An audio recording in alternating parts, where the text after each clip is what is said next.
I think people in general are afraid of having any type of surgery, especially hip replacement surgery.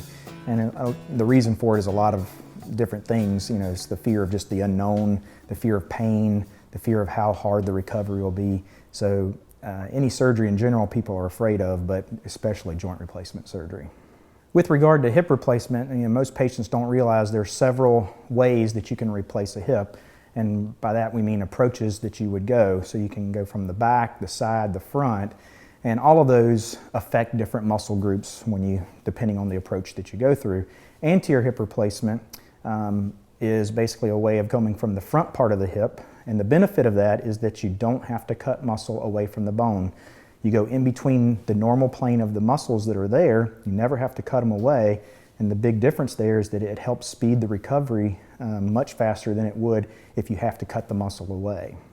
So with anterior hip replacement, there are several potential benefits to it.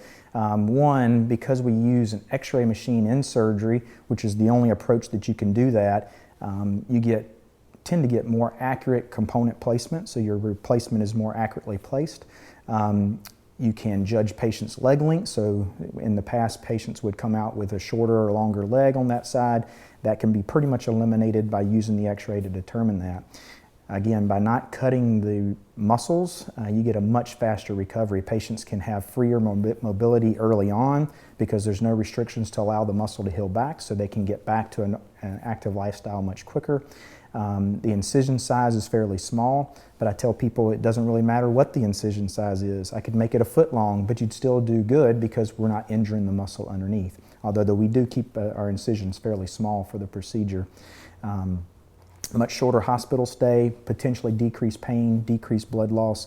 There are numerous potential benefits to it, but the biggest thing is it helps patients get back to an active lifestyle much quicker than they could have with other traditional routes of hip replacement. In South Carolina, there are very few physicians who actually perform anterior hip replacement, and the reason for that is one, physician training. It is a fairly technical procedure, and most physicians haven't done the training in order to be proficient at performing it. Also, the other reason is that it does require a special operating table, and Newberry Hospital is one of the few hospitals in the state that actually have that operating table that would allow physicians to perform anterior hip replacement.